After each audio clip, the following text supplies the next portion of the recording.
All right. So, hi, everyone. Thank you for joining in today. I'm Ritesh. I head the investment advisory team at Syfe. Today's topic is core satellite investing. This is a concept that has been espoused by leading financial professionals as well as investment houses. So, we will cover deeper into what core satellite investing framework means and how can you implement such a strategy using the Syfe platform as well. Joining us today is Timothy Ho. So Timothy is the co-founder and managing editor at Dollars&Sense. I'm sure all of us, and most of us know about Dollars&Sense. Dollars&Sense is a personal finance website, and it aims to help people make better financial decisions. So whenever you have questions regarding personal finance, you go to Dollars&Sense, you will find a lot of useful information. And I've personally used the website a lot in terms of thinking through different options available, whether it is finance, whether it is something related to my overall financial well-being. So welcome, Timothy. How are you doing? Hey, thanks, Ritesh. I'm good. I'm glad to be here, and as always, glad to see quite a lot of people joining us. I think more on Facebook as well. So I hope we have a good discussion today. I think there's a lot for us to discuss. So I'll let you do us the honors of explaining what core satellite means, man. I think that's a good topic.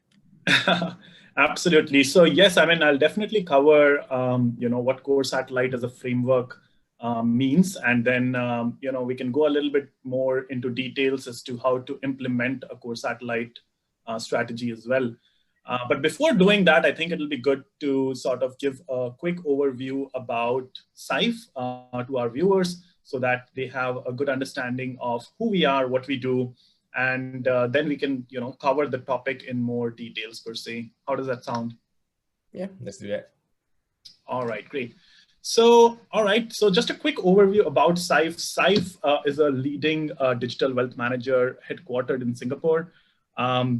We were incorporated and we started off in 2017. We got our formal license in 2019. And since then, we have, we have been launching different financial products, and that has been very well received by all the investors, and that has helped us sort of grow in a fashion that has been appreciated by the wider community in general. Also, I think we've been fairly innovative in terms of the different products that we have brought to the market. And what that has meant is even institutional investors have recognized the kind of work that we have been doing. And what that has meant is we have gotten a huge boost of confidence just recently in September, where we launched, or where we basically raised our Series A funding round, which was 18.6 million US dollar worth. So it gives us a lot more, roadway and, pathway to sort of continue expanding, continue growing, and continue innovating as well. So in terms of the executive team, if you look at the right, our founder is Dhruv Arora. He is an ex-UBS banker. He used to basically run the ETF trading desk at UBS. And then essentially he joined forces with the likes of Richard Ye and Sebastian and Akiko, who have expertise in their own areas of finance as well as marketing. So Richard is like a 30 plus year veteran into the financial services industry, worked at hedge funds, worked at big banks, and has also academic sort of background per se as well. So combined together, that became like a very strong team in terms of developing an investment strategy and a platform that, number one, is highly scalable, but at the same time, number two, while using a very passive approach, but has risk management as a core tenet in terms of how your portfolios are created.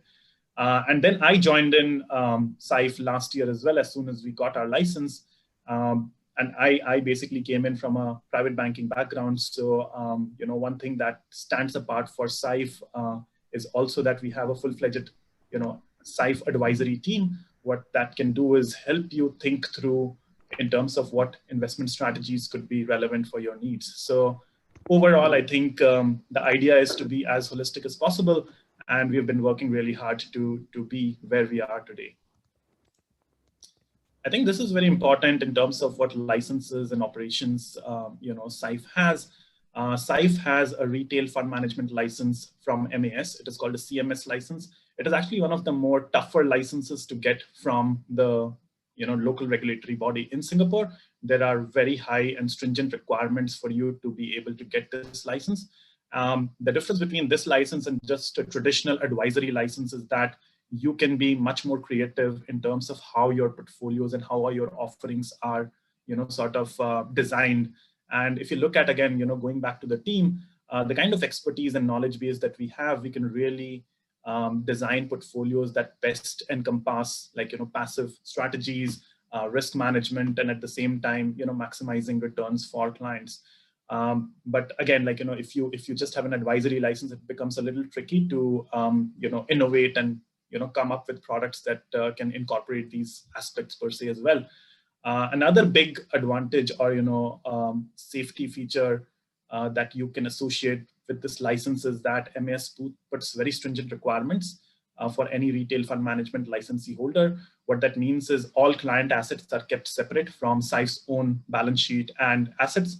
And what that means is, even in a worst case scenario, if something were to happen to Syfe as a company, your assets are safeguarded because they are held in custody with the likes of Citibank and HSBC. And the money that you put in is kept in a trust account, which is at DBS. So essentially what that means is, you don't have a counterparty risk to Syfe per se. And, even in a worst case scenario, which, we believe will not be happening to us, because of the strong roadmap that we have built for the team in general. Even if, God forbid something happens, your funds and all will be secure based on this framework that has been put in place. Now, I think coming to the core satellite investing framework, I think it is important to give you a little bit more color in terms of what this strategy means and how can investors use it to their advantage. Usually, when people are thinking about investing, they come across a lot of different investment strategies. And I think in this age, we get a lot confused than, sort of finding an answer, because there is an information overload. So people talk about, like, permanent portfolios. People talk about all-weather portfolios. People talk about, factor-based investing. These are always good concepts to, hear about. But when it comes to implementing, it's really, really tough because there are just too many options out there. Now, another point that a lot of investors struggle with is they want to basically create a portfolio that is holistic, that is fairly diversified, but they also want some of their individual preferences to be incorporated into those portfolios per se. This is one aspect. The second aspect is in the Asian context and with investing in general as well, a lot of investors are afraid of going into the market because they feel that what if they invest and the portfolio loses money because the market crashes and stuff like that. So I guess it is very important to have a solid foundation to your investment, and if you do that, then I guess you can give yourself the chance to take more risks with other strategies that can potentially give you multi-bagger kind of returns. So I guess, like, the core satellite approach really helps you in incorporating all of these aspects within your portfolio and within your investments. And it is not that, difficult to understand as well, right? So in a very, simplistic manner, a core satellite investment framework, what it does is, you choose your core, and the core is supposed to be a portfolio which is a multi-asset class portfolio. It is a diversified portfolio across asset classes, across geographies, across sectors, right? So typically a core portfolio will contain a mix of equities for growth. Then it will have some bond component for stabilization, because bond is usually oppositely correlated to equity. And then it will have, alternative assets such as gold, which give you uncorrelated returns and, act as safe haven when there is market uncertainty, right? So gold tends to be that particular asset class that can also figure in the core allocation per se. These, investments and these allocations which form your core portfolio are meant for long-term investing, and they are designed such that you have a smooth journey to your goal, right? Because at the end of the day, what you don't want is your hard-earned money to sort of be fluctuating a lot. And, God forbid, again, the kind of crash that we saw in March, if you were into a pure equity portfolio, you would have suffered like a 35% drawdown on your money. So if you had $100, it would have become $65 from peak to bottom. And again, that can be quite unnerving for an average investor, because these are situations where we sort of panic and sell out. And if you don't have a diversified portfolio, that's where these situations unfold. So again, the point here is you construct your core, which is fairly diversified. It is risk managed. It is meant to sort of cater to your long-term goals and needs, and essentially make sure that you don't panic during market corrections, and you remain on course to achieving your goals through the ups and downs of the market per se, right? So that's your core. Having set your core, I think that's where all of us as investors want to express certain views into the market. Also, we want certain preferences to be incorporated into our portfolios as well. So typically the core is more of the passive investing bucket that you have, where essentially this is something that we highly encourage and educate users and clients as well, that it is a little bit of a futile exercise to trying to come up with active strategies and trying to beat the market, because research and data has proven that over a longer duration, most of the active managers, almost 90% of them, they underperform the benchmark, right? So rather than trying to chase returns, you try to construct a more diversified portfolio, which is passive in nature, which is risk managed, and that's what the core solves for you. But we also understand that all of us as investors, we do have views, we do have preferences, and we want those views and preferences to be incorporated into our portfolios as well. And that's where I think the satellites come into picture. And generally, I think to define satellites, as soon as you go from multi-asset class to a single asset class, that's where it becomes more like a satellite investing strategy. So whether it is single asset class investing or single theme or single sector or single stocks, all of these can be considered as satellite strategies. Sometimes satellite strategies are opportunistic. They're short to medium term investments. But sometimes satellites can also be long-term investments, because essentially, you have a strong view on a particular sector, or you are trying to solve a particular goal using these satellite strategies. For example, we have a REITs portfolio, and REITs are known to generate a good mix of income plus growth. So usually if you are looking to maximize your income potential over a longer horizon, you can have a REIT specific satellite strategy that can cater to that particular need. And again, it doesn't need to be a very short-term investment per se. But having said that, I mean, typically there are folks who would want to sort of implement very specific ideas using their satellite strategies. For example, you might want to get a specific exposure to a particular country like China, which is fairly popular in the current context. Or you would want to get exposure to alternatives like cryptocurrencies and stuff like that. So all of those can also be considered as satellites. But again, the point is you construct a solid foundation, and then you have your satellites to express all the views that you might have as well, right? So I think I'll leave it there for all of you to digest, and I will bring on Timothy as well to share some of his views on core satellite investing and things that I shared just now, if that made sense, or if he wants to add certain aspects to it from his personal experience as well. Yeah. Thanks, Ritesh. I think when he told me the topic today, I was quite interested, because this is not a topic that we cover that often in Singapore.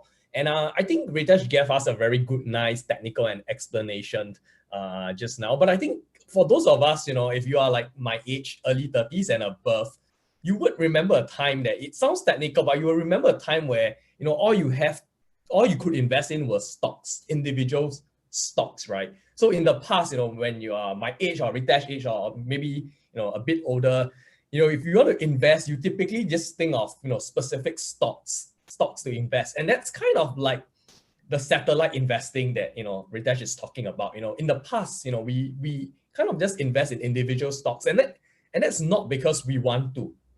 It's but simply because we have to in the past, because back then in the past, you don't have instruments like ETFs that give you broad-based exposure to markets. You certainly don't have robo-advisors to help you manage these ETFs as well. So that's kind of like satellite investing, in the sense that you have to choose individual investments. And I think one of the things that we I realized is that, you know, with core and satellite, you know, the whole idea now is that with a lot more investment instruments today, in particular ETFs, what we as investors can get exposure to is we can actually get the same returns as what we used to be able to get when we invest in individual stocks at a much lower risk. And I think Ritesh has some slides later on that he will share. And I think that's really the core concept that, you know, we need to remember out of today. You know, I still know of people, generally they are a bit older, who still invest in individual stocks because that's what they used to, you know, and there's nothing wrong with that because they are quite savvy, they are quite experienced, they know how to choose the stocks which, you know, complement what they want in their investment portfolio, you know. But I think right now with a lot more innovation in the investment space, you know, this whole core satellite investing concept is really something that most of us, I would say, typically would want to practice, but maybe we just didn't really know that this is what it is. You know, a good example would be, you know, I know a lot of people that have, like, you know, basically a core portfolio. So they invest in, say, the S&P 500, they invest in NASDAQ, you know, some China, Hong Kong exposure as well. But you see, they also take strategic, you know, investments as well. So there might be a certain technology stocks in the US, there might be certain, they might have an inclination to invest in REITs. And this kind of like forms the satellite in their investment. And I think a lot of people are doing that. You could even extend it to things like, you know, trading. You know, I know some people, they have a small portfolio, 5% of their money, and they use it to actively trade. So technical analysis, they hold it on short term. So I think in general, you know, I think core satellite investing may seem like a really technical concept, but when you think about it in general, you know, that's what people used to invest in. They used to really choose individual investments, just that these days, you know, with the core, you can actually, you know, replicate the same level of expected return without necessarily taking on the unique risk of investing in individual stocks. Yeah, that's my thoughts. And I think, Ritesh, you probably have some slides to show some examples. Yeah, absolutely. I think we'll cover more of that later as well. But I think you covered it really well. You know, typically before the advent of so many different instruments through which you can express your views on certain markets and invest in a very broad-based manner, people tend to be, you know, or people used to invest by choosing individual stocks. And what that meant was you're taking too much sort of specific risk to a particular, particular company. And what that meant was, like, you know, while some of it might give you, you know, fabulous returns, but a lot of people have also burned, you know, their fingers by investing into these kind of specific investments and putting in a chunky amount into these individual sectors as well. So while, you know, concentrated investments are meant to generate higher returns, but, you know, there is no free lunch, right? So diversification is actually, you know, the only free lunch left. So the more concentrated your portfolio, the more likely that you are potentially exposed to a particular, you know, massive sort of, you know, drawdown risk per se. So I guess our intent is to make sure that when you're thinking about your investments, you can construct a core portfolio by mixing together different asset classes. And because of the correlation aspects of these, you're not necessarily giving up returns, but at the same time, you are minimizing your risk, right? So that's the whole aspect of having that core component to your portfolio. And then on top of that, then you implement all these satellite strategies to take views on the market so that, like, you know, even if you get a few of those calls wrong, you are not totally derailed in terms of your long-term goals per se, right? So that's the core sort of principle of investing in a core satellite manner. Does that make sense, Timothy? No, I think so. Yeah, I think awesome. I think you should show the slides on how, you know, we can actually enjoy good returns at lower risk. I think that's what everyone wants also. Absolutely. So I will, I guess, like, you know, share some of the Syfe portfolios first. Okay. Because I think as a concept, it sounds great, like, you know, core, satellite and everything. But how do you actually choose a core? How do you choose your satellites? I think that's where people, again, from an action standpoint, falter a bit. because there are just too many options available in the market right now, right? So let me cover a little bit more on the different Syfe portfolios that we have and how can potentially clients use a core satellite approach within the Syfe framework. And then maybe we will take some questions from the audience, as well as if you could share some views in terms of, how we are thinking about our portfolios and how can that be beneficial for users in general, right? All right. So, okay, let's look at this different portfolio options on the Syfe platform. So generally speaking, within Syfe, we have constructed different portfolios to broadly align to the long-term objectives that clients might have. So typically when people want to invest their money, they're trying to solve for two basic necessities, right? They're trying to either grow their wealth, or they're trying to basically, earn a passive income or earn an income from their investments per se. So these are broad level core investment objectives that clients have. Now, the growth of a portfolio or growth of their money could be for different goals, right? You want to grow your money because you want to achieve early retirement or financial independence. You want to grow your money because you want to buy a house. You want to grow your money because you want to get better education for your children. So these are all different goals that you want to achieve. And for you to achieve those goals, you want your money to grow and make sure that you sort of are able to then achieve those goals per se. Now, typically, when you want to grow your money, the typical underlying instruments that you choose is an equity or a stock-related instrument, because equities are the underliers that tend to give you growth. So in general, if you look at the global and the equity 100 portfolios, these are catering to more of the growth needs of investors. And then the REIT portfolio, and I'll come into more details about the REIT portfolio as well. But broadly, it solves more of the passive income needs of our clients, right? So again, broadly speaking, two buckets: growth, income, and within growth, you have the global and the equity 100. The difference between global and equity 100 is that, if you think from a core satellite approach, the core is really your global portfolio, because it is that diversified portfolio across asset classes, contains equity, bond, and gold. And as I covered earlier, the equity portion is the part that gives you the growth, but the bond portion really stabilizes the portfolio, and the gold portion, acts as a safe haven per se. So essentially, the core part of your investments can then be formulated using a global portfolio, because it is globally diversified. It has investments across asset classes, and it is investing across sectors as well, right? So that's your core portfolio. Then in terms of satellite, the equity 100 could be considered a satellite.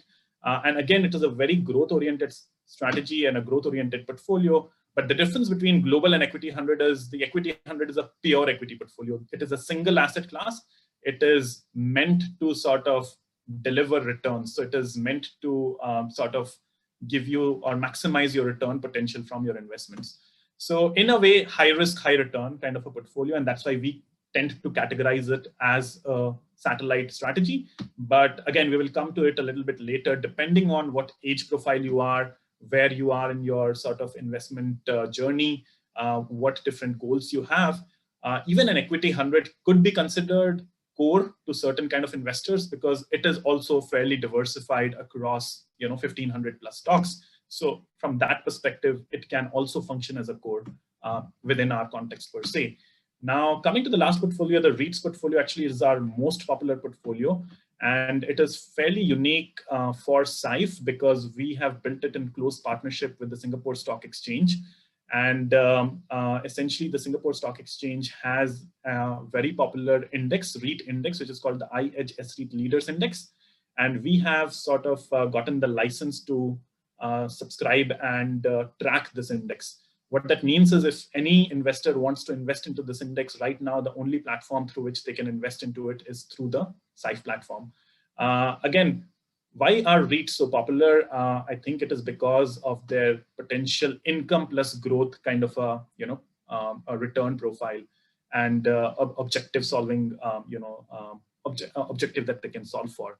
In general, I think REITs sit somewhere between bond and equity. They are not as risky as equity, but they're not as safe as bonds. They have components of both, because REITs are required to pay out 90% of their quarterly income as dividends. So what that means is you get a very high dividend yield from your REIT investments. But at the same time, REITs are listed on the stock exchange in the Singapore market as well as globally. And what that means is their price also fluctuates, and they tend to grow over time, because REIT managers, they tend to acquire more properties, or they refurbish the existing properties, plus the value of the property keeps going up. So all of that also contributes to the growth potential of this particular investment. And plus, I think on top of that, the portfolio that we have is a Singapore dollar denominated portfolio. So within the REITs context, there is no currency risk that you're taking when you're investing into the REIT portfolio on our platform, right? So that broadly covers the three portfolios. I will go a little bit deeper into each one of them to think through, the strategy piece of how we construct them. But if you guys have any questions regarding, any of these and want to get a little bit better understanding of how they're constructed and how can you think of using these different portfolios to solve the different objectives that you have, we have a full-fledged advisory team. So feel free to reach out to us directly as well. Now, let's quickly go through each one of our strategies. It's a little bit of a technical, I guess, page, so I won't spend too much time into it. But the general idea is that anyone can construct, everyone can claim to construct a diversified portfolio, because typically when you say a diversified portfolio, people will think about 60% to equity, 40% to bonds. I have a moderate risk diversified portfolio. What people fail to think is these 60-40 kind of allocations over time tend to be fairly volatile, because they are diversified from an asset allocation standpoint, but they are not diversified from a risk standpoint. And that's where I think Syfe differentiates itself in terms of how we construct your global portfolio, where we are not just thinking about asset class diversification, but we are also thinking about risk diversification. So on our platform, when you come and choose a particular global portfolio, so that's the first bucket that you're looking at, there are 11 different options that you can choose. These 11 different options are not, generic terms like moderate risk, aggressive risk, or conservative risk, those kind of names, but they are actually quantified numbers. So on day one, how much downside risk you are taking by investing into these portfolios. So in a way, when you come in onto our platform, you are choosing a downside risk rather than a particular, generic term like moderate risk, right? So what that means is you have a little bit more certainty that what is the maximum drawdown that you can experience with this kind of a portfolio. So just to give you a little bit more details on the next page, again, a little bit of a busy chart, but, if you look at this particular table at the top, there are 11 different risk levels ranging from 5% risk all the way to 25% risk. So all of these risk numbers basically tell you what is the maximum downside you're willing to take. So take, for example, the 15% downside risk portfolio here as an example. The 15% downside risk basically means, you on day one are putting in a constraint that, I don't want to lose more than 15% value of my portfolio, even on a temporary basis. And given this constraint, can you maximize the return that I can generate on my portfolio, right? So rather than just thinking about returns on a standalone basis, we are first asking you the question, how much risk are you really willing to take? What is the downside that you are comfortable with? At what point would you panic and sell out? And that's where I think this particular portfolio makes sense, where you choose, say, 15%. So essentially you are saying that if I put $100, I don't want the value to go below 85. Right? So that's roughly the way to think about the different risk levels on our platform. And then based on that, you can see how the returns are, what returns you can expect over time. And generally, the higher risk that you take, the return potential tends to be higher as well, ranging from close to 3.5%, 4%, all the way to 9.5% for the highest risk portfolio, right? So this is how to think about the global portfolio, which is diversified across asset classes, equity, bond, gold, across sectors, across geographies. And at the same time, these are risk managed, which is really the unique proposition for the Scythe portfolios compared to a lot of other offerings on the market. Now, I think quickly coming onto the equity 100 portfolio, I think a lot of investors, and especially younger investors, are use this portfolio in a way to implement their sort of even core strategies, because essentially for younger investors, they might not have a big lump sum. They want to keep investing on a regular basis, but rather than trying to pick individual stocks, they would want to construct a diversified global equity portfolio only. And that's where I think this portfolio makes a lot of sense, because what we do is we still keep it pretty much passive. But what we do is, instead of just blindly investing into the index, what we do is we employ a smart beta approach to it. And what does smart beta, in layman terms mean? It basically means that instead of weighing the individual underliers in a market cap oriented manner, where the highest market cap stock has the highest weightage and the lowest market cap stock has the lowest weightage, that's typically how indices are created. We basically would construct the portfolio to weigh on certain factors that really drive returns to the portfolios. And these are basically not active management strategies where we are actively picking, oh, this stock versus that stock, but it is a purely rule-based strategy. What that means is there has been years and decades of research that has gone into constructing of these factors, and they have been proven to sort of generate long-term outperformance against passive investment strategies, which is just market cap weighted per se. And that's why, if you look at the right hand side, these are the three factors that we consider currently in our equity 100 portfolio, where we have the growth factor. So usually there is a big tussle between value versus growth. And what has been observed is over the last 10 years, growth has massively outperformed value. And that has been evident with the rise of technology stocks and the kind of rallies that you're seeing in the market right now as well. The second factor is the volatility factor, which basically means high volatility stocks versus low volatility stocks. In our case, we tend to use low volatility stocks to sort of overall stabilize the portfolio and keep the risk of the portfolio fairly contained. And the last factor is the size factor, where essentially large market cap stocks versus, again, small cap stocks. And typically what we have observed is over the last few years, again, large cap stocks have tended to outperform small cap stocks, because essentially, in the pandemic situation and economic uncertainty, the large cap stocks have better access to capital. They are, having multiple streams of revenues. And what that means is they are better able to sustain their businesses for the long term, right? So essentially what this means is, you don't need to think too much in terms of, how to keep your portfolios optimized. And you don't need to constantly think about, oh, I should invest into this because this looks interesting. And, everyone is talking about Tesla, so let me pump in all my money into this particular stock. Because what tends to happen is all of these, investments that you do based on market news and rumors tend to be a lot more hunch-based, and there is no fundamental basis to it. So we, in our sort of domain, make sure that we remove all these biases and we do your investment in a much more systematic manner.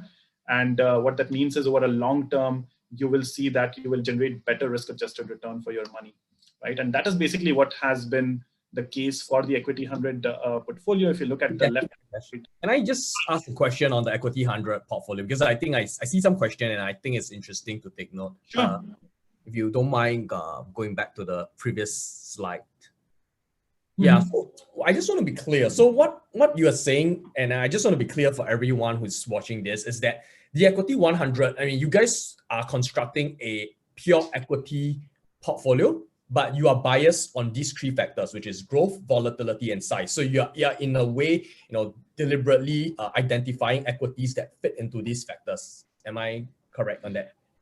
Correct, absolutely. So, this is what I think the smart beta, strategy basically does, where essentially instead of just investing into the index in a, very market cap based weighting format, the weighting is basically changed to cater to these particular factors, which, have not, it is not that we have come up with these factors. These are factors that have been identified with years and years of research and have been proven to sort of, generate outperformance against a market cap weighted sort of index per se.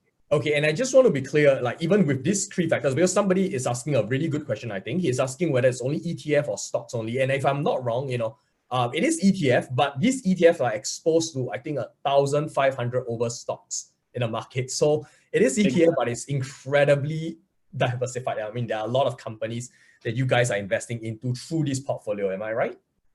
Absolutely, yeah. So basically it's implemented via ETFs, but underneath those ETFs are individual stocks, right?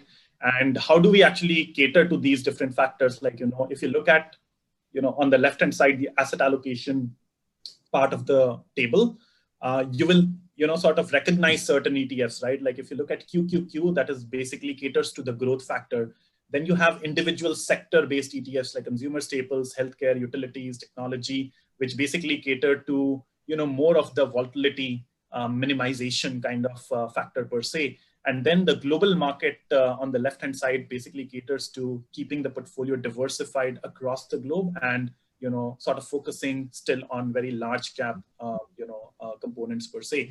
So I think just to give you a little bit more better sense of how this portfolio actually helps, right? Because look at the sector weightings on the bottom hand right side of the chart, right? Essentially, it follows more like a barbell strategy, right? Like, if you look at the left-hand side, you have information technology. So that's really sort of driving the growth factor per se.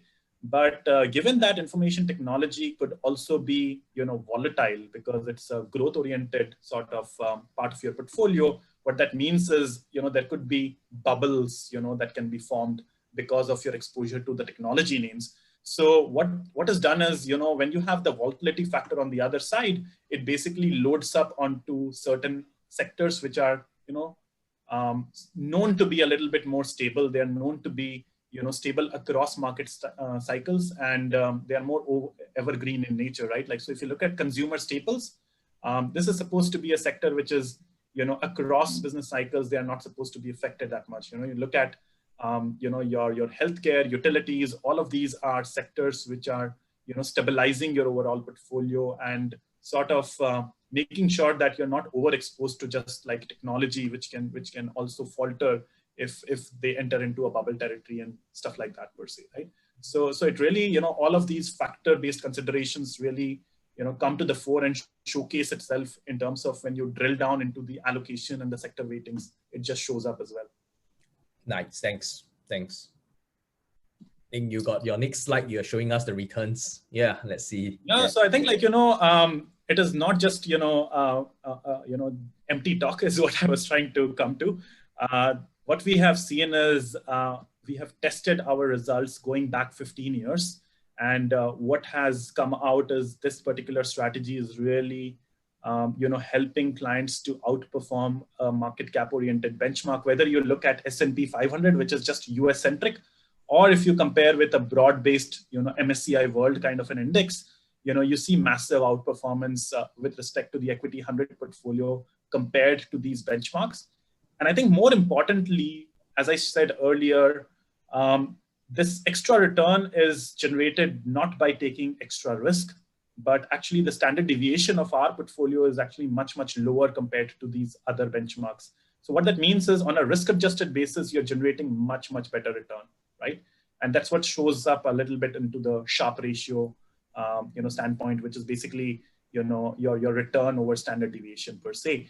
And it is not just like, 1 year that there is an outperformance. On the right-hand side, you will see that the return sort of outperformance is consistent across multiple years and over a long period of time, going back to 15 years as well, right?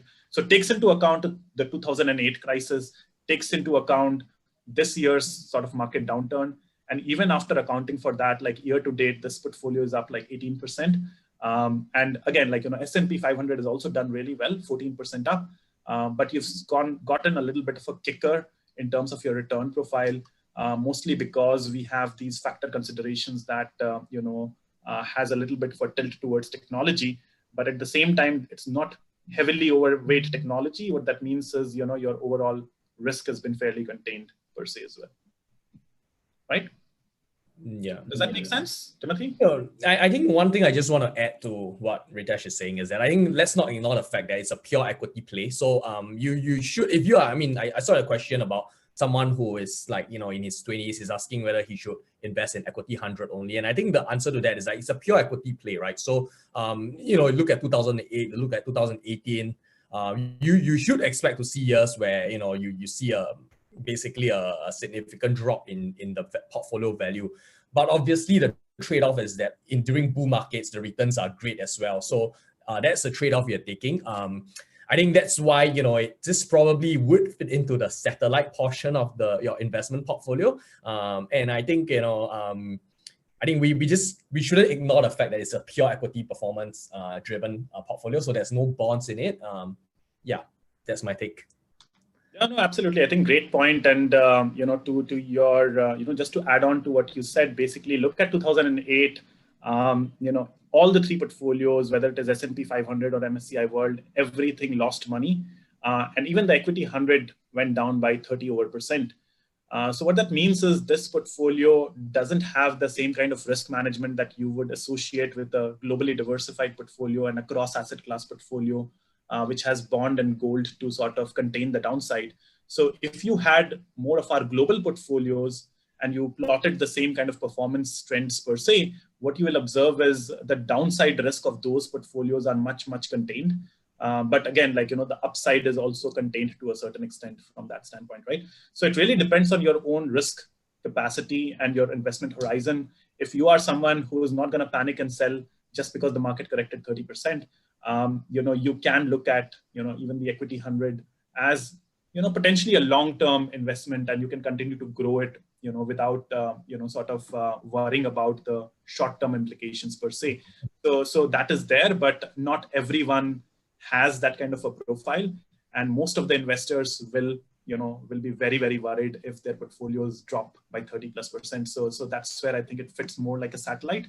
And I guess like a lot of our investors, you know, tend to DCA into this kind of a portfolio because they want to make sure that if the market does correct, they buy more units, and over the long term, they still enjoy the upside potential of this. I see a few questions about people asking how they can do their core and satellite. So I think we should come to that soon. I see the questions. All right. Yeah, sure. So let me quickly cover REITs, and then I think we will be right over to the core satellite investment framework as well. So, okay, quickly, I think as I covered earlier, REIT Plus is our, you know, most popular portfolio. It is Singapore dollar denominated. It is built in partnership with the Singapore Stock Exchange. It tracks one of the most popular REIT indices called iEdge S-REIT Leaders Index, which contains the top REITs in Singapore. It is diversified across subsectors. You know, it is not just exposed to like office REITs or retail market REITs, because, you know, they have been challenged. These particular sectors have struggled a bit during the COVID, you know, crisis. What that has meant is, you know, this particular index actually also invests into logistics, data center, industrial, and healthcare REITs, which have done actually really, really well through the pandemic. And that's the beauty of investing into a passive, you know, strategy, a passive portfolio of REITs as well, that, you know, there will always be, you know, some aspects of your investments which might not always give you, you know, the great returns, and they can potentially falter depending on the economic cycle. But having those, you know, other components and other subsectors keeps the portfolio fairly diversified and makes sure that overall your investment is stable. And that's what we have observed with our REIT portfolio, where essentially the REIT market also tanked during the March crisis during COVID. But since then, you know, things have recovered quite a fair bit. And I think given the current low interest rate environment, where our Singapore savings banks account and our fixed deposits are almost giving us nothing, I think it is a great consideration to have a REITs portfolio to sort of, you know, get a better return profile on your investments, because these REITs are still giving roughly around 5% dividend yield. And on top of that, there is a growth potential as well, right? And, you know, there are two options within our REIT portfolio. So quickly covering that aspect as well, because, you know, most of our investment portfolios has a risk component built into it. So while similar to equity 100, which can be fairly volatile and it can be, you know, fluctuating quite a bit. So the 100% REIT portfolio could also be considered more like a satellite, because, you know, it is a, you know, direct exposure only to the Singapore REIT market. People might not be comfortable with the level of risk involved into a 100% REIT portfolio. And that's where there is an option of a risk managed REIT portfolio, which is a combination of REITs plus Singapore government bonds. So the Singapore government bonds really function similar to what we do in our global portfolio, where it contains the downside risk of your portfolio. So you do give up a little bit of the yield or the dividend when you invest into the risk managed REIT portfolio, but it tends to be much, much more stable per se, right? So just quickly covering that aspect as well.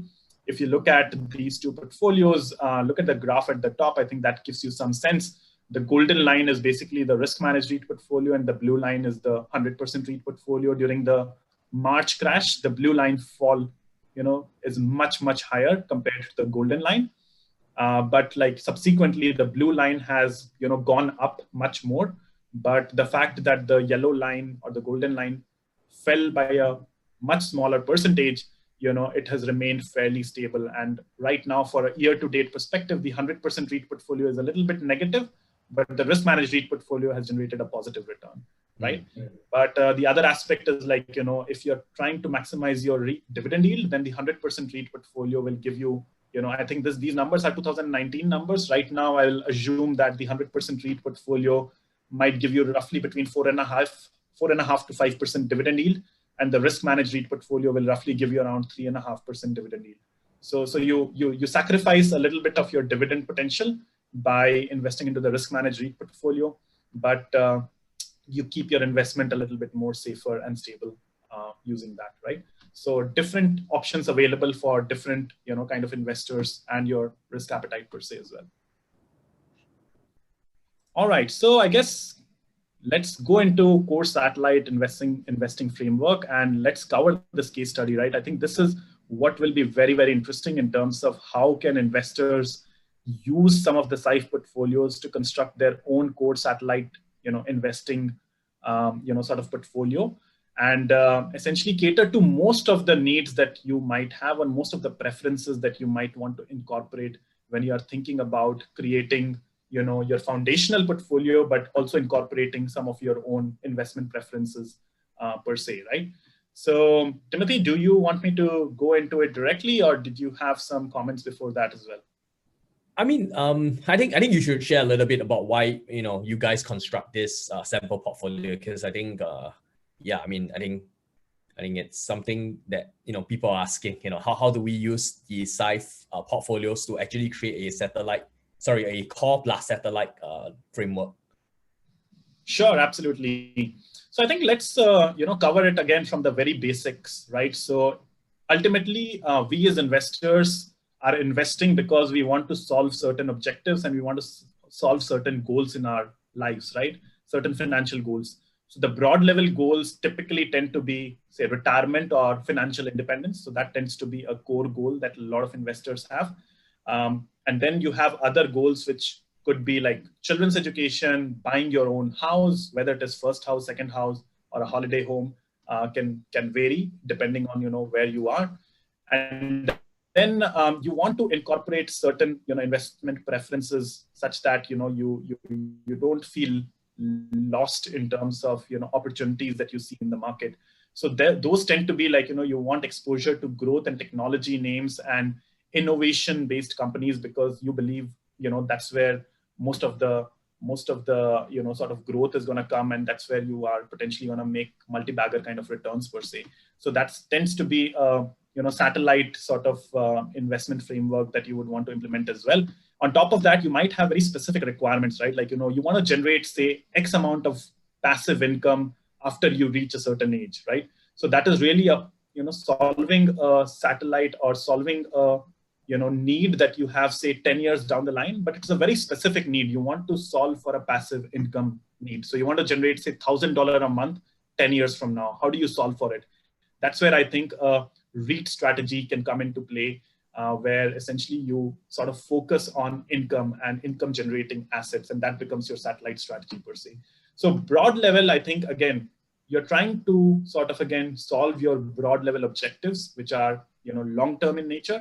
But at the same time, you want to incorporate some of your, investment preferences, and that's where the satellite investments come into play. Now, within the objectives can be, having different timeframes and investment horizons, and that's where I think the further subdivision happens. If you, think about the, aspects of retirement versus children's education, both of these goals in this particular example is solved using our global portfolio, right? So if you think about it, the retirement goal is a 20-year goal, right? For this particular gentleman, he is 40 years old. He currently has $100,000 as lump sum investment that he wants to put into the market. His tentative sort of retirement age is 60 years. What that means is he wants to invest for the next 20 years and retire at that point of time to sort of, live through his retirement age, which is from 60 onwards, right? And to sort of cater to that particular need, he needs a solid foundation. And that solid foundation is where the core global portfolio comes into play, where it's a combination of an equity, bond, and gold.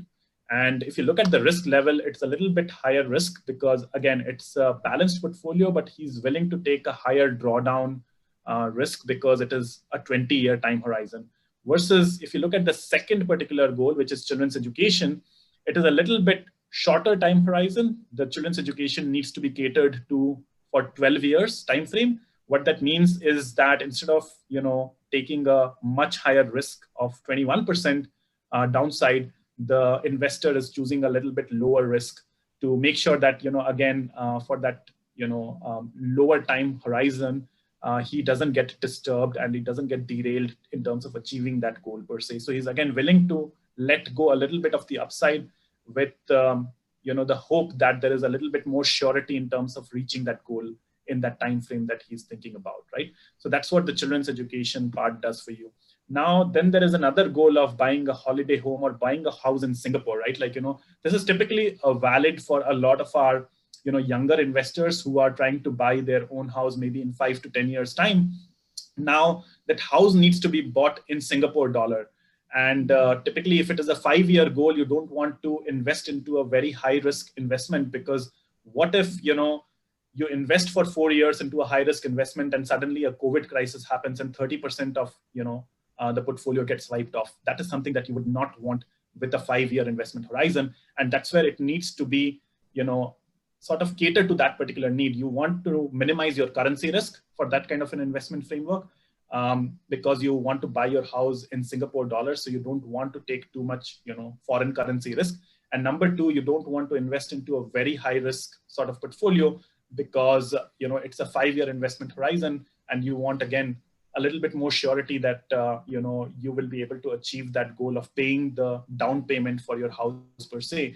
So, typically, it can be implemented within the Syfe platform using our REIT strategy, because REITs tend to grow with the real estate market in Singapore. But again, REITs can also be fairly volatile. So if you combine REITs with Singapore government bonds, that can really be a strong strategy to make sure that you are, sort of keeping your portfolio fairly stable. You are not taking excessive risk. But at the same time, you're generating much better return than money sitting in the bank account per se, right? So that's where I think this particular sort of portfolio could be very, very relevant for that particular investor need per se.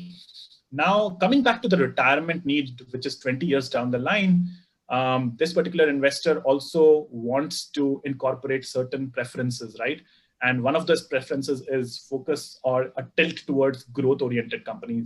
And to cater to that particular aspect, he sort of invests a certain portion of his retirement sort of sum into the equity 100 portfolio, right? So it is a high growth portfolio, but instead of putting all his money into this, because this can be fairly volatile, the base of the retirement sort of allocation goes to the 21% global DR portfolio, and a small portion goes to the equity 100 portfolio to begin with.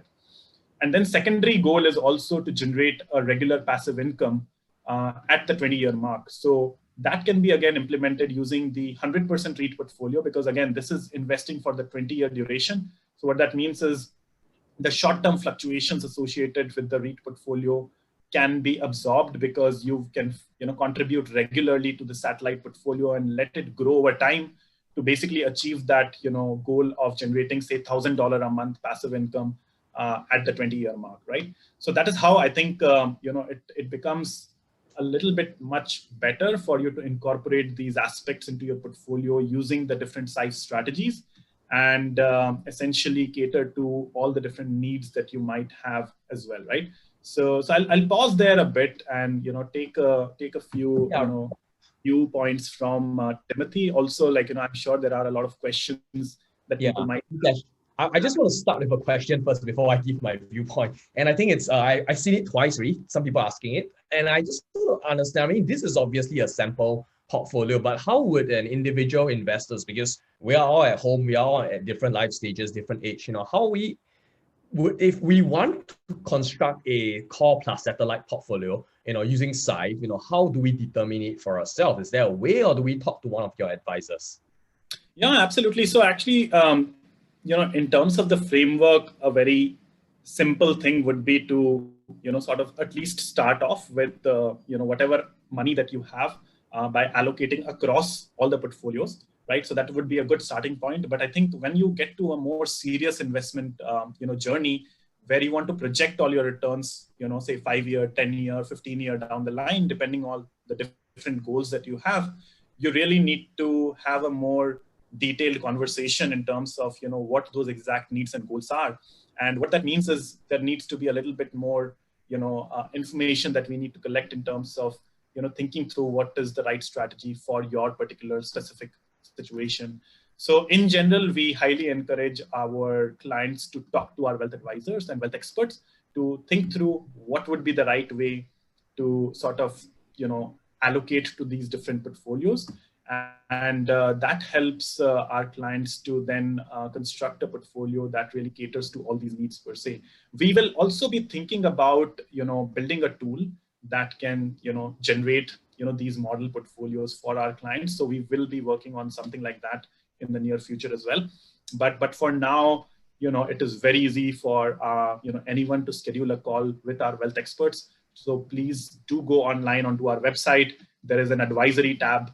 And there is a way to sort of, set up a free consultation call, right? So do go there and set up a call with our wealth experts, and we'll be happy to answer, to think through a particular framework depending on the individual situation that different, clients might have. Okay. Okay. So I mean, I think the next slide is mine. So, sure, absolutely. I do have some observation, and I want to share it with everyone who's watching this about what I think about what investors typically look out for, what they might miss out on, and how the portfolio that Ritesh showed earlier could actually address some of these things. So I think one of the things that I kind of sometimes think investors do is that yes, diversification is important. I think with any well-constructed portfolio, you should expect diversification to be an integral part of how the portfolio is being constructed. But I think one observation I have with Ritesh's portfolio, the one that he showed just now, is that there is really no need to overdo it. So if you look at what the portfolio we saw in the previous slide, we actually only have this is constructed using just actually 3 portfolios, if I'm not wrong, right? Just 3 portfolios. And you're just using 3 portfolios to have what I think is a really diversified portfolio. And I think the other observation I have it's the fact that if you look at the portfolio, almost a good chunk of it is actually still invested into Singapore. And I think that's one of the things which sometimes I do hear some investors saying it, which is that hey, if you want a really diversified portfolio, you can't have too much of your investments within Singapore only. I don't think that's necessarily true. I think at the end of the day, we are living in Singapore. We can afford to have a little bit more Singapore-based assets to be held, and I think that's something which, I think, we diversify, but let's not over-diversify for the sake of it. At the end of the day, we're still based in Singapore. We should hold a little bit more Singapore-based assets compared to investors, outside of Singapore. And I think for reference, I always like to quote this. Not many people know, but even with Temasek Holdings, Temasek portfolio, as of 2019, they have about 26% of their portfolio is based in Singapore. So Temasek's obviously what a lot of investors like to always know what Temasek's investing in, and even 26% is in Singapore. The second thing which I really like is the fact that we must always think about multiple investment horizons that we have. Very few of us, like myself included, right? When we think about investing, we don't just have one goal. We have multiple goals, right? So like for me, I'm thinking about upgrading my house in the next 5 years. I'm thinking about my kids' education. I'm thinking about retirement. And even for retirement, I have 2 goals. I have early retirement, at 45. And then I have that, let me reach the retirement age, and then I'll draw out money from my CPF life, at 65. So, we all have multiple investment goals. And when we have multiple investment goals, we should ideally also have multiple investment strategies. And I think one thing to note is that there's nothing contradictory about it. You should not just have one investment strategy. You can have multiple investment strategy to account for multiple investment goals. The third observation, I think, is that don't ignore dividend income. That's my personal view. Okay. I always hear the common argument is that, hey, dividend, if a company pays you out good dividends, that means it's not growing. If they are growing, they should be reinvesting into the company. Theoretically, that might be true, but at the end of the day, when we think about dividends, at the end of the day, I think Ritesh said it at the start. You think about investing, you think about growth, and you think about passive income. And dividend income gives you that passive income, right? If you don't need the money today, there's so many things you can do it, right? You can reinvest in the same asset classes. You can reinvest in a growth company, right? There's nothing wrong with having a company give you dividends. So if a REITs wants to give you 5-6%, you should just take it. You don't necessarily need to reinvest it into the REITs. You can spend it. You can invest it in other assets. Okay. I think particularly in Singapore, I just want to say, because I know most of us are probably based in Singapore. It's efficient. In Singapore, it's an efficient place to get dividend income. It's not like in the US when you're taxing your income. So let's not ignore that. That said, we don't ignore growth sectors as well. And I think that's one of the things which the Scythe portfolio covers very well, right? We're not ignoring dividends, but let's not ignore growth, because at the end of the day, you also want your portfolio to grow in size, in value over the long period of time. And I think that's something we shouldn't ignore. I hope nobody from SGX is watching this. Maybe not, maybe they are.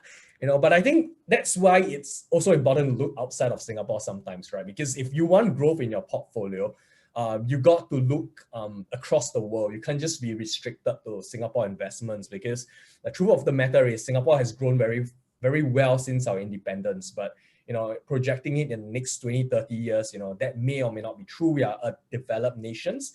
The investment opportunities would be in other countries. So I think with the Scythe global portfolio, that's the exposure we want, right? Equity 100 as well. That's the exposure we want. So don't ignore the growth sector. And I think the last thing, and I think this is really just as a reminder to all of us investors, is that no matter how confident you are with any investments, you never put all your eggs into one basket. I think that's where the component of satellite comes into play. It's okay to take, a punt. If you want to invest in Bitcoin, you want to invest in individual stocks, that's okay. But it shouldn't be, 100% of a portfolio. It shouldn't even be 50% or even 25% of a portfolio. It should just be a smaller component of a portfolio. Because, no matter what, you shouldn't expect just one asset class to give you all the returns you need.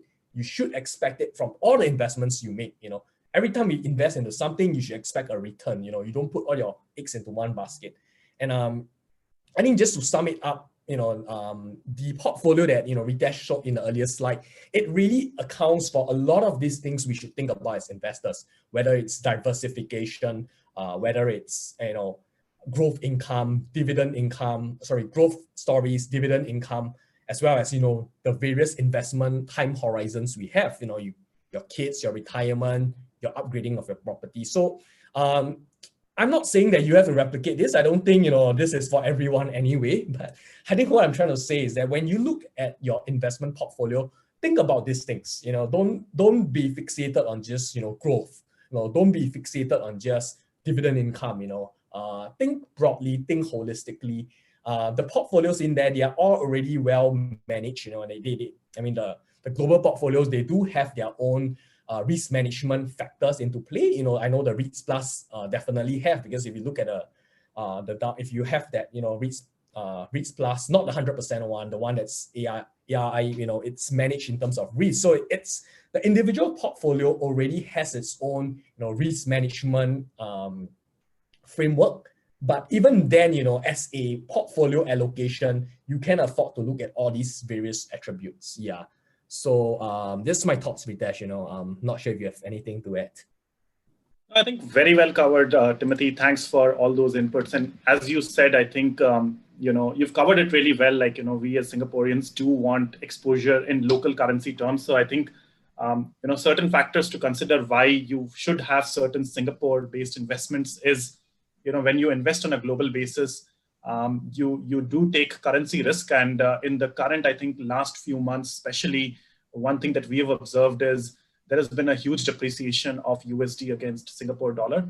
And what that has meant is, even though a lot of people and investors have made money in USD terms, they have also sort of given up a fair bit of those returns because of the USD depreciation against Sing dollar.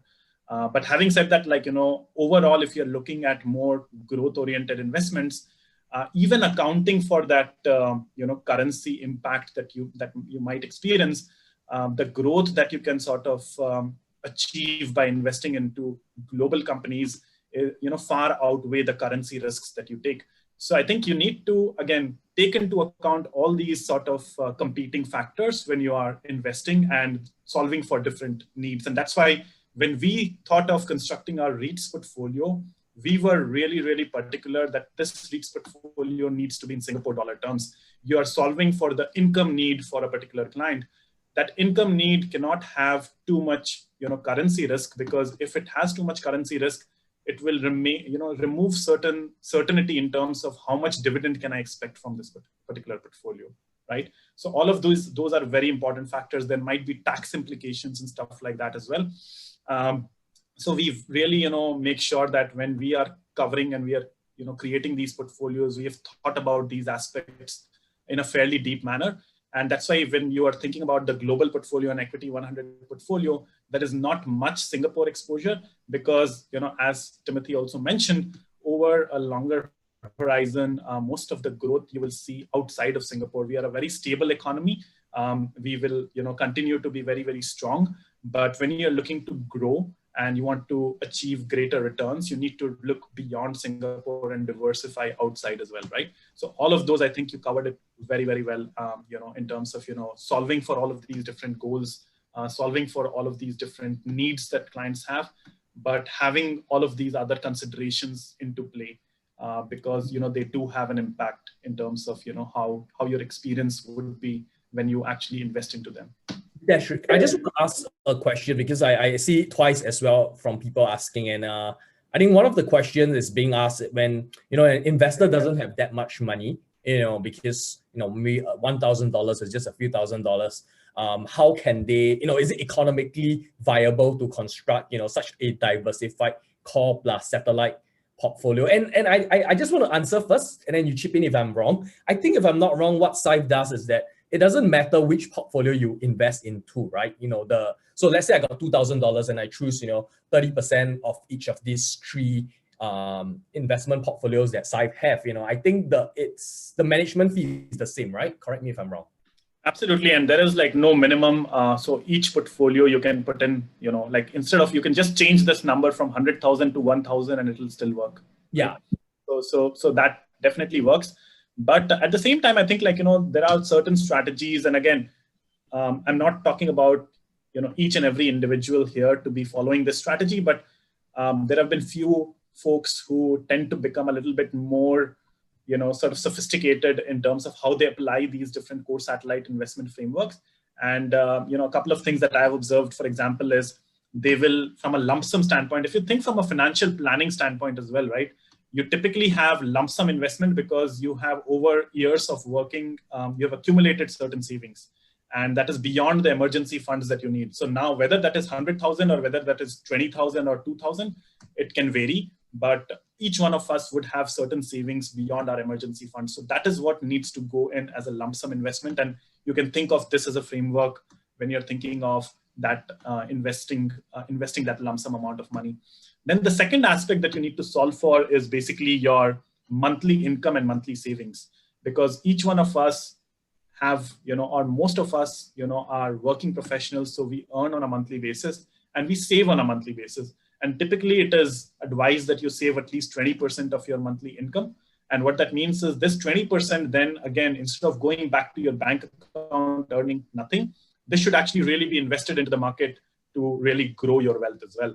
And what I've observed is more people investing their sort of monthly income into the satellite strategies because they start off smaller into these portfolios, but they want to grow these portfolios and also dollar cost average onto these portfolios because they tend to be more volatile. So in a way, think about it in this way, right? The core portfolios are risk managed, they're globally diversified. We take care of it in terms of making sure that they remain stable. the satellites are where you are taking more risk. So in a way, if you want to have some risk management aspect built into even your satellite, the simplest thing that you can do is dollar cost average onto them, right? So that, some of these have really been, the cases that I've seen in terms of how, investors are maximizing the utilization of the different portfolios, and they're maximizing their experience on the Scythe platform as well.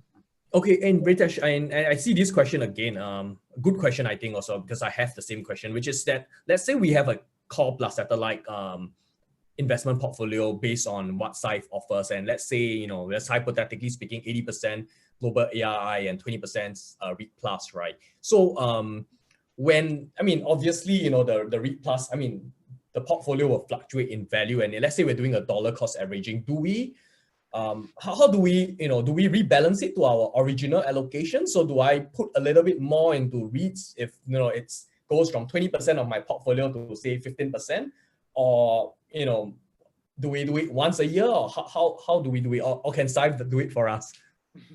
Yeah, so I think right now, I think we want to keep it really simple. We don't want to overcomplicate it. But I guess it's a very pertinent question that essentially, you don't want to end up in a situation where you are overexposed to a particular, sector or a particular sort of satellite strategy per se. What that means is you should definitely review your portfolio at least on a quarterly basis or a semi-annual basis. For some of our clients who do fall under the higher tier category and all, we again have the wealth expert team with whom you can consult on a regular basis to see if you are broadly aligned to your long-term goals and the allocation still makes sense or not. But in general, I think the idea is to keep it simple to begin with. And typically you should project, all of these portfolios, you can see the historical returns, and you can also sort of project some of these returns on a forward-looking standpoint. So you should really project out what each of these portfolios are trying to solve for you. And then I think it becomes less of a problem that are you overexposed, or do you need to rebalance, because essentially you are trying to solve a particular goal, right? If you're trying to buy a house in 5 years' time and you're investing into the Syfe REIT plus portfolio, I don't think there is a need to rebalance against other components, because you're really trying to solve that particular goal using this particular portfolio, right? And you are investing a certain amount of money on a regular basis to grow it to get to a dollar value at the end of that time horizon per se. So I think, again, think of it more as a goal-based investing rather than thinking about, now I have so many, how do I rebalance between them per se. Can I just check with you, it's the global, is it a matter of the satellites are more for shorter term goals, while the cores are for longer term goals, or that's not necessarily the case? Because I'm thinking that it's kind of independent actually, right? Yeah, so actually, there are different definitions of satellite strategies. Typically, there are two ways to think about satellite strategies. One way is how specific you are in terms of the underlying investments that you are doing within the satellites, right? That's one aspect. The other is the time horizon. Now, if you are investing with a very, very tactical view on a certain sort of market segment, or a particular, say, stock per se, or a very specific trade per se, that's where the investment horizon tends to be very, very short, right? And the specificity of the investment tends to be a little bit more particular as well. But I think in our framework, we try to keep it still very, very long term, because even our satellites are fairly diversified in nature. And what that means is essentially, on top of the foundation that you have built, the satellites really help you incorporate some of the long term growth trends that you're seeing into the market, or some of the long-term sort of implications that might be happening in the market per se. Those tend to be incorporated using these satellite strategies. So if you look at the example, actually both of our satellites in this particular example cater to a 20-year time horizon. So the satellites can also cater to a very, very long-term time horizon. And the idea really is, in our platform, we want to keep our investors, to think from a very long-term standpoint. There can be a slither within the satellite strategy. So, if you look from an overall investment standpoint, if you have say $100, maybe $80 can actually go into this core and satellite strategy, and or maybe 90% of that money can go into this core and satellite strategy. And then I will, talk about more of a tactical view kind of strategy, which is more like 6 to 12 months. That is what you take, specific bets on, like cryptocurrency, or a particular sector or theme that you're interested in, or, things like artificial intelligence. These are all tactical views that you have, and that can be incorporated in a slither of like 5 to 10% allocation. And whether you call it satellite or whether you call it a tactical, tilt, that's what I think I will categorize as a very, very small slither of your investments. Okay, so I just want to be clear for everyone who is watching right now that, even within like your sample portfolio right now, that even the satellite components are long-term in nature, because, when you look at Scythe Equity 100, obviously that's not going to be a short-term play. I just want to be clear for the people watching. A good question, I think maybe something to do with what I said about over diversification and the number of companies in the equity 100. I think someone asked, is 1,500 over companies for the equity 100 too much? You are the experts. Let us know why that's not the case, or why that might be the case. Right. So see, I think at the end of the day, we want to create a diversified portfolio, a globally representative portfolio as well. Now, just because there are 1,500 stocks does not mean that you are over diversified. What you will observe is, out of the 1,500 stocks, maybe the top 100 will dominate the returns of your portfolio. The others are mainly for sort of catering to the specific tilts and the specific factors that you want to marginally increase the returns without sort of sacrificing on the risk aspect. So those are the things that sort of get incorporated with the diversification standpoint per se. But if you sort of were to drill down onto these individual portfolios, I think like Apple still forms like 5% of the portfolio, and I think the top 10 holdings will still be like potentially 15-20% of the overall portfolio. So again, it is not overly diversified from that standpoint, because the top say 50 or 100 holdings will tend to dominate the returns of your portfolio. But the other aspects of the portfolio really help you in terms of sort of catering to that risk-adjusted return maximization aspect as well. Just wondering, like when it comes to either lump sum or dollar cost averaging, when we talk about the cost satellite approach, does it really make much of a difference, or is it just like investor preference? Say that again, Timothy. Okay, so when it comes to investment strategy, whether it's lump sum or dollar cost averaging, DCA, when it comes to cost satellite approach, does it really make much of a difference, or it's just up to the investor's preference? So actually it does make a difference, and it also has a component of each and every individual investor. For example, in this particular case, again, is very specific. It's a case of a 40-year-old gentleman who has a retirement age of 60 years, so basically 20 years of investment horizon. And then he might have other sort of considerations that were taken into account while he sort of constructed this portfolio. Now, take into account, say, a young investor who is just graduated and he's just started to earn. He might have limited liabilities at his end, right? Like he might not have a house, so he doesn't have any mortgage payments. His savings might be much higher. The percentage savings can be much higher, because the person is still living in the parents' house. So essentially the expenses are limited to like traveling and food and stuff like that. So for that kind of an investor, the retirement age is like 40 years down the line, right? So for that particular situation, he's willing to take more risk, because essentially he's investing for a very, very long-term horizon. What that means is either his core can be smaller and the satellite can be bigger, or he can begin with more of the satellites, in terms of getting the initial exposure, and slowly over time building the core as well, right? I think you had this point, I think earlier during our introductory session as well, where over time we as individuals sort of mature, and we have different other considerations that come into play.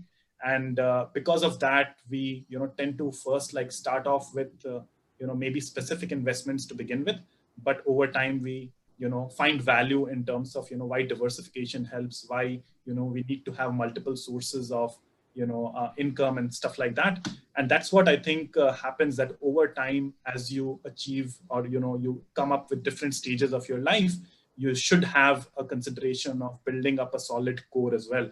But again, it can be very, very specific depending on where you are in your life. Some of our younger investors, what I've observed is they just begin with equity 100 and REITs portfolios, and then they just keep doing dollar cost averaging onto them, right? Okay. So that is something that we've also observed, and is perfectly fine for certain kind of investors who know and understand the risks that they are taking, and they are investing for a much longer time horizon per se. Okay, Ken. I'm mindful of the time, but there's a few questions, so I'm just going to ask it quickly, and then maybe Ritesh, just give your answer in 10 seconds or less. All right, let's just try that. Okay. All right. All right. So for US investments, SGD USD currency fluctuation, how is there any way we can take care of the forex exchange risk? Yeah, absolutely. So as I said, like the REIT Plus portfolio is a great way for you to hedge some of your USD exposure. So and given that interest rates are so low in Singapore, I think it also helps you to get a little bit of a kicker in terms of getting that done. Right now, I think in terms of our global portfolio as well, there is component of gold that sort of also hedges some of the USD currency risk. Plus, we also have certain amount of our global portfolio invested outside of the US. So all of those do help in sort of mitigating some of the currency risk aspects on these portfolios. Okay, great. Another question, just a quick answer. 58-year-old, is it possible to start an investment portfolio with just $5,000 for a 58-year-old? Absolutely. I think, better late than never. Start, I think the best time to have gotten started was yesterday. So if you didn't start yesterday, start today. Don't wait another 5 years before you get started. Okay. Tricky question here. Do you have cash investment products, money market funds? Not yet, not yet. Coming soon. Not yet. Hopefully, we will basically come up with more portfolios and offerings in the near future. So keep tuned, and we are taking a lot of feedback from our clients, and again, we are one of the most innovative in terms of innovative companies and innovative platforms when it comes to hearing client feedback and incorporating that into our strategies. So hold your horses. More good news is gonna come soon. Okay, so that's one feedback. They want money market funds, yeah. Sure. All right. Good question here. Hope I don't put you in the spot. Someone asked, is REITs a good investment now, considering that more people are working from home and shopping is going digital? What are your thoughts? I might need more than 10 seconds for this particular question, but I think this is very important. Yeah. Thank you. So I think very important question, and I think we tend to get a lot of questions regarding the REIT investments as well. I think I covered it a little bit during my presentation on the REIT Plus portfolio. The number one thing is when you're investing into REITs, a lot of people think it is only in office space and retail malls. That's not the case. When you're investing into the Syfe REIT Plus portfolio, you are investing into REITs that are diversified across subsectors. So you're not just investing into office and retail malls. You are also having allocation to logistics, data center, industrial, and healthcare. And if you think about where the overall trends are, as more and more businesses move online, there are more data centers that are required. As more and more e-commerce happens, there are more logistics businesses that are required, and logistics, sort of places that are required. So again, our REIT portfolio is diversified across all of these subsectors. What that means is, even though office and retail mall do seem a little bit challenged, you are investing into a diversified portfolio, so you don't need to worry that much. Plus, I think two aspects, right? The office REITs, I think, they, especially the grade A office space in Singapore, I think will remain supported because, even though we have seen, trends around working from home and stuff like that, even Syfe at our end, we are planning to go back and start working from office, starting 2021. And this is a trend that we have also seen with other major, corporations as well. Plus a lot of Chinese companies and all are trying to come and set up shop in Singapore now. So what that means is the demand for office space, especially grade A office space, will remain. And most of our investments in the REIT portfolio tend to be into the grade A office space. So what that means is I see a value play there, like, the office space might recover sooner than later. The retail space is where I see a lot more challenge, and some structural changes might need to be incorporated in that segment per se. But again, overall, I think if you're having a 3 to 5 year horizon, I think REITs are a great place to have a part of your money invested into, given that it doesn't have any currency risk and it gives you a much better return profile than just money sitting in the bank account earning you no interest. So it is a little bit higher risk, but for my case, I think it is worth taking some of that risk. Yeah, and a question just came in, so I'm just going to ask you again. It's right now 100% in Singapore REITs. You guys thinking of overseas REITs as well? Something to consider for the future, maybe? Yes, I think, as I covered earlier, right now we wanted to focus on the Singapore REIT market, and we didn't want to have those currency impact for the REIT portfolio. But in the future, I think there are definitely, inquiries that we have received in terms of having other exposures outside of Singapore and all as well. So again, we are doing our research right now, and we are thinking through how best to incorporate those aspects per se. So again, please, wait for it. We will have more solutions that will come onto our platform for you to sort of, express some of those views as well. Nice. Okay, I think one last question, which I think I can answer actually. Someone asked whether equity 100 is underlying is only on ETF or stocks also. I think it's with ETF, but the ETF gives you exposure to the stocks. But I think he did ask something useful, which is that if I'm not wrong, does the underlying varies with amount I invest? So I think what the person is asking is that if I invest like say $1,000 or someone else invests $10,000, we get the same portfolio, right? It doesn't matter.